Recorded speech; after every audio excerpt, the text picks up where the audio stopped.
Hi hello welcome to my YouTube channel. ഞാൻ അസ്ന നിസാം. ഞാൻ ഇന്ന് നിങ്ങൾക്ക് മുമ്പിൽ കാണിച്ചു തരാൻ പോകുന്ന വീഡിയോ ഒരു മന്തി റെസിപ്പിയാണ്. അപ്പോൾ എല്ലാവരും വീഡിയോ കണ്ടു നോക്കൂ. മിക്സിയുടെ ചെറിയ ജാർ എടുക്കുക. അതിലേക്ക് കുറച്ച് വെളുത്തുള്ളി, കുറച്ച് ഇഞ്ചി, ചെറുതാക്കി മുറിച്ച പച്ചമുളക്, ഒരു ഉള്ളി, പിന്നെ ഒരു തക്കാളി, പിന്നെ കുറച്ച് കുരുമുളക് പൊടി, പിന്നെ നമുക്ക് ആവശ്യത്തിനനുസരിച്ച് മുളക് പൊടി ആഡ് ചെയ്യാം. പിന്നെ അതിനുശേഷം കുറച്ച് സൺഫ്ലവറാണ് ഞാനിവിടെ ഒഴിക്കുന്നത്. പിന്നെ കുറച്ച് മല്ലിച്ചപ്പും, പിന്നെ കുറച്ച് ഉപ്പും. ഇതൊക്കെ കൂടി നമുക്കൊന്ന് മിക്സ് ചെയ്ത് അരച്ചിട്ട് വരാം. ഈ അരച്ചെടുത്ത മിക്സ് നമ്മൾ ചിക്കനിലേക്ക് ആഡ് ചെയ്യാം. എന്നിട്ട് കുറച്ച് തൈരും കൂടി ഒഴിച്ച് നന്നായിട്ട് മിക്സ് ചെയ്യാം. നന്നായിട്ട് തന്നെ മിക്സ് ചെയ്യണം. അതിലെല്ലാ കഷ്ണത്തിലേക്കും ആ മസാല പിടിക്കുന്നതിനനുസരിച്ച് മിക്സ് ചെയ്യാം. എന്നിട്ട് നമുക്ക് ഇത് 1 മണിക്കൂർ റെസ്റ്റ് ചെയ്യാൻ മാറ്റി വെക്കാം. നമ്മളിവിടെ സ്റ്റൗവിൽ ഒരു കുക്കർ വെച്ചിട്ടുണ്ട്. അതിലേക്ക് കുറച്ച് സൺഫ്ലവർ ഓയിൽ ആഡ് ചെയ്യാം. അതൊന്ന് ചൂടായിട്ട് വരുമ്പോൾ കുറച്ച് സ്പൈസസ് ആഡ് ചെയ്യാം. സ്പൈസസ് ഒന്ന് പൊട്ടി വരുമ്പോൾ ഒരു സവാള ഇട്ട് കൊടുക്കുക. അതിലേക്ക് ചെറുതാക്കി മുറിച്ച ഒരു ക്യാപ്സിക്കം ഇട്ട് കൊടുക്കുക. എന്നിട്ട് നന്നായിട്ട് നമ്മൾ വഴറ്റി കൊടുക്കുക.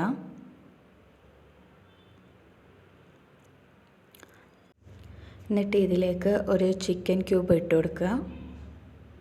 നന്നായിട്ട് പൊടിച്ച ക്യൂബാണ് കേട്ടോ. അത് കഴിഞ്ഞിട്ട് കുറച്ച് ഉപ്പ് ഇട്ട് കൊടുക്കുക. എന്നിട്ട് നന്നായിട്ട് ഇളക്കുക. നന്നായിട്ട് മിക്സ് ചെയ്ത് കൊടുക്കുക. എന്നിട്ട് നമുക്ക് കുറച്ച് അറബിക് മസാലപ്പൊടി ഇട്ട് കൊടുക്കുക. ഇതിവിടെ ഉണ്ടാക്കിയതാണ് കേട്ടോ. ഞാൻ ഉണ്ടാക്കിയതാണ്, ഷോപ്പിൽ നിന്ന് വാങ്ങിയതല്ല.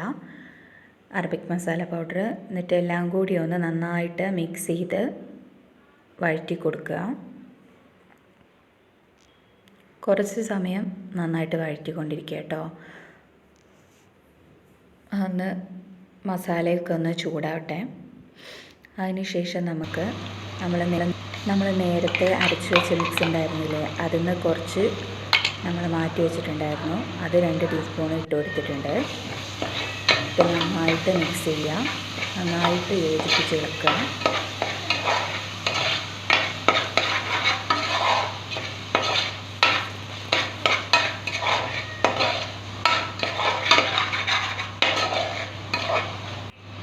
ഈ മിക്സിലേക്ക് ഇനി നമുക്ക് 1 മണിക്കൂർ വെള്ളത്തിൽ കുതിർത്ത് വെച്ച സെല്ല റൈസ് ഇട്ട് കൊടുക്കാം.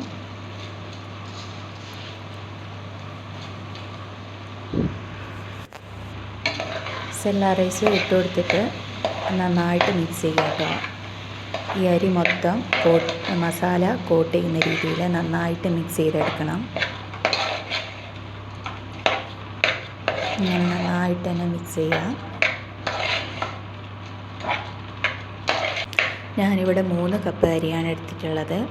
അപ്പോൾ 1 കപ്പിന് 1.5 കപ്പ് ഒഴിച്ച് 4.5 കപ്പ് വെള്ളം നമ്മൾ ഇതിലേക്ക് ആഡ് ചെയ്തിട്ടുണ്ട്. എന്നിട്ട് നന്നായിട്ട് മിക്സ് ചെയ്ത് കുറച്ച് ഉപ്പും കൂടി ആഡ് ചെയ്യാം. ചിക്കൻ ക്യൂബ് ഇട്ടതുകൊണ്ട് അതിൽ ഉപ്പുണ്ടാവും. അപ്പോൾ നമ്മൾ ചെക്ക് ചെയ്തിട്ട് മാത്രം ഉപ്പ് ആഡ് ചെയ്താൽ മതി കേട്ടോ. ഉപ്പ് കറക്റ്റാണോ എന്ന് ചെക്ക് ചെയ്യാം.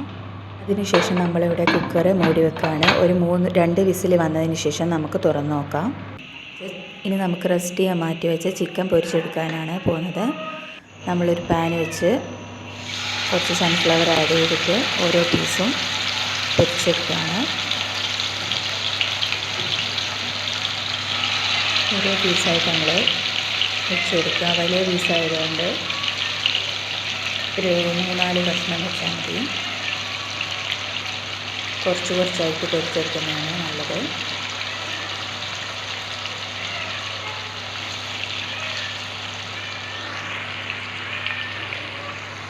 ചെറിയ തീയിലിട്ട് വേണം ഇത് പൊരിച്ചെടുക്കാൻ. എന്നിട്ട് നമുക്ക് മൂടി വെക്കാം. എന്നിട്ട് 10-15 മിനിറ്റ് നമുക്ക് ഇങ്ങനെ മൂടിയിലിട്ട് വേവിക്കാം.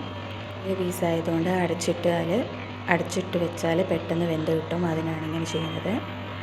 അപ്പോൾ നമ്മൾ മന്തി തയ്യാറായിട്ടുണ്ട്. ചിക്കനൊക്കെ നന്നായിട്ട് പൊരിഞ്ഞു വന്നിട്ടുണ്ടായിരുന്നു. അത് അപ്പോൾ എല്ലാവരും വീഡിയോ ഇഷ്ടപ്പെട്ടാൽ സബ്സ്ക്രൈബ് ചെയ്യാൻ മറക്കല്ലേ. എന്തായാലും എൻ്റെ മന്തി റെസിപ്പി ഒന്ന് എല്ലാവരും ട്രൈ ചെയ്ത് നോക്കൂ. Thank you for all.